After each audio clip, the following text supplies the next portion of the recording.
Sanctus, Sanctus, Sanctus Dominus Deus Sabaoth. Bapak, Ibu, dan saudara-saudariku yang terkasih dalam Tuhan kita Yesus Kristus, salam sejahtera untuk kita semua. Berkat Allah yang Maha Kuasa senantiasa menyertai kita. Marilah kita mendengarkan dan merenungkan bacaan-bacaan kitab suci hari Senin tanggal 2 Maret tahun 2026.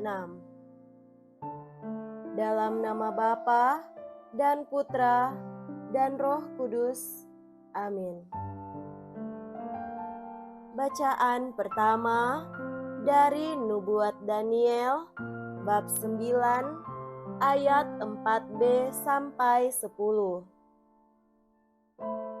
Ah, Tuhan Allah yang maha besar dan dahsyat, yang memegang perjanjian dan kasih setia terhadap mereka yang mengasihi Engkau, serta berpegang pada perintah-Mu, kami telah berbuat dosa dan salah. Kami telah berlaku fasik dan telah memberontak. Kami telah menyimpang dari perintah dan peraturan-Mu. Kami pun tidak taat kepada hamba-hamba-Mu, para nabi, yang telah berbicara atas nama-Mu kepada raja-raja kami, kepada pemimpin-pemimpin kami, kepada bapa-bapa kami, dan kepada segenap rakyat negeri. Ya Tuhan, Engkaulah yang benar. Patutlah kami malu seperti pada hari ini, kami orang-orang Yehuda, penduduk kota Yerusalem, dan segenap orang Israel, mereka yang dekat dan mereka yang jauh, di segala negeri kemana Engkau telah membuang mereka, oleh karena mereka berlaku murtad kepada Engkau. Ya Tuhan kami, raja-raja kami, pemimpin-pemimpin kami, dan bapa-bapa kami, patutlah malu, sebab kami telah berbuat dosa terhadap Engkau. Pada Tuhan, Allah kami, ada belas kasih dan pengampunan, walaupun telah memberontak terhadap Dia dan tidak mendengarkan suara Tuhan Allah kami yang menyuruh kami hidup menurut hukum yang telah diberikannya kepada kami dengan perantaraan para nabi hamba-hambanya. Demikianlah sabda Tuhan. Syukur kepada Allah.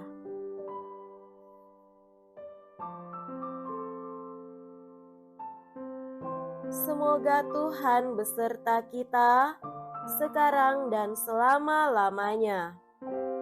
Inilah Injil suci menurut Santo Lukas. Dimuliakanlah Tuhan. Injil Lukas bab 6 ayat 36 sampai 38. Yesus berkata kepada murid-muridnya, "Hendaklah kamu murah hati, sebagaimana Bapamu adalah murah hati. Janganlah kamu menghakimi, maka kamu pun tidak akan dihakimi. Dan janganlah kamu menghukum, maka kamu pun tidak akan dihukum. Ampunilah, dan kamu akan diampuni. Berilah, dan kamu akan diberi. Suatu takaran yang baik dan dipadatkan, yang diguncang dan yang tumpah keluar, akan dicurahkan ke dalam ribaanmu. Sebab ukuran yang kamu pakai untuk mengukur akan diukurkan kepadamu. Demikianlah sabda Tuhan.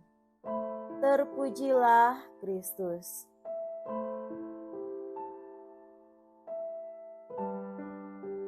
Saudara-saudariku yang terkasih dalam Tuhan kita Yesus Kristus, tema renungan kita pada hari ini adalah kemurahan hati dalam pengampunan. Pada hari ini, bacaan kitab suci berbicara tentang dua tema penting, yakni kemurahan hati dan pengampunan. Itulah tema utama dari pesan bacaan Injil pada hari ini. Yesus bersabda, "Hendaklah kamu murah hati, sebagaimana Bapamu adalah murah hati." Biasanya kalau kita berbicara tentang kemurahan hati, maka kita biasa mengaitkannya dengan sikap dermawan, suka memberi bantuan dan pertolongan, suka membagi berkat kepada orang lain, suka memberi derma, atau memberikan sumbangan dalam bentuk apapun, entah kepada gereja atau masyarakat, atau atas nama kemanusiaan, yakni bantuan kepada orang-orang miskin, atau mereka yang tertimpa bencana alam, termasuk orang-orang yang mengalami kesulitan yang amat besar dalam hidup mereka.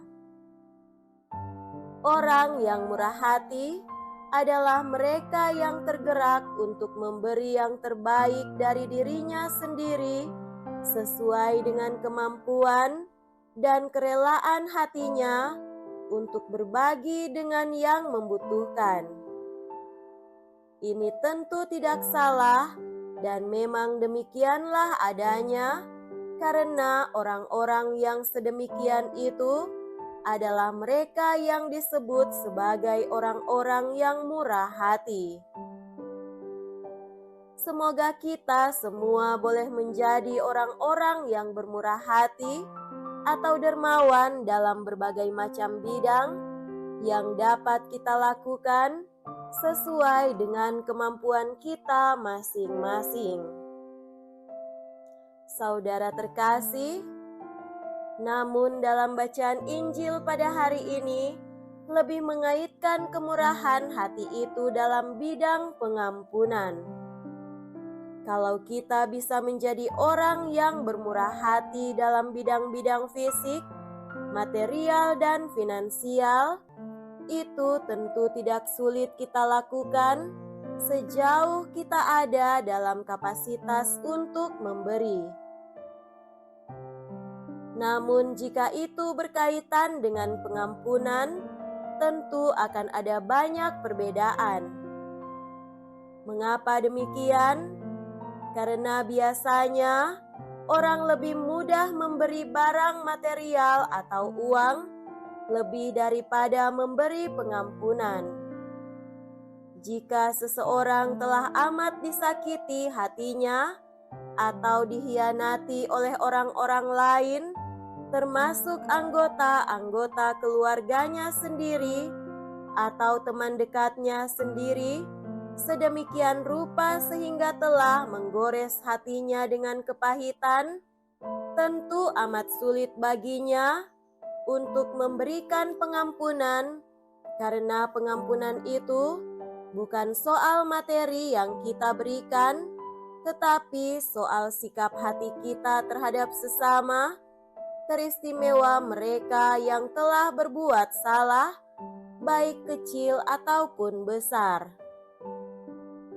Bacaan Injil pada hari ini mengajak kita untuk bersikap manusiawi, serentak rohani dalam berhadapan dengan orang-orang yang telah melakukan kesalahan terhadap kita, yang telah merugikan kita dalam aspek-aspek yang sungguh-sungguh peka dan sensitif. Inilah yang sulit kita sikapi.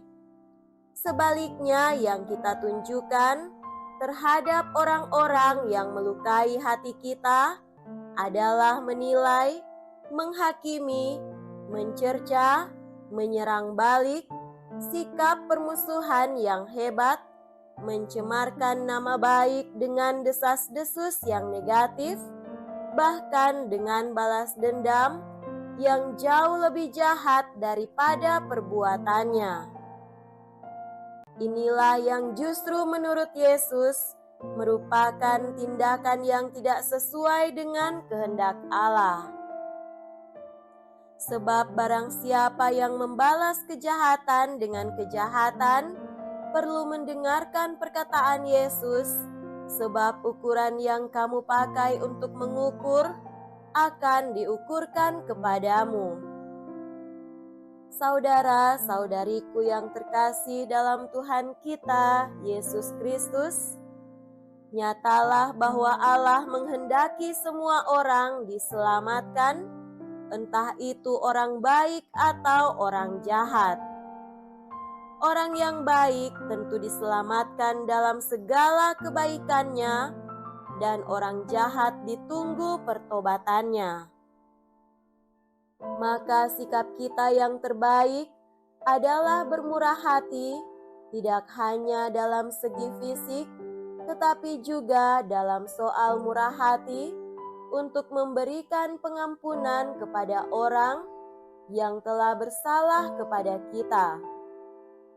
Semoga dalam kehidupan setiap hari di tengah keluarga, di tempat kerja kita, di tengah kehidupan menggereja dan bermasyarakat, hendaklah kita mempraktekkan sikap kemurahan hati kita untuk menerima satu sama lain dalam segala kelebihan dan kekurangan, serta keterbatasannya, dalam segala kebaikan dan kedosaannya, dalam segala kebenaran dan kesalahan yang dilakukannya. Semoga demikian. Amin. Dalam nama Bapa dan Putra dan Roh Kudus. Amin.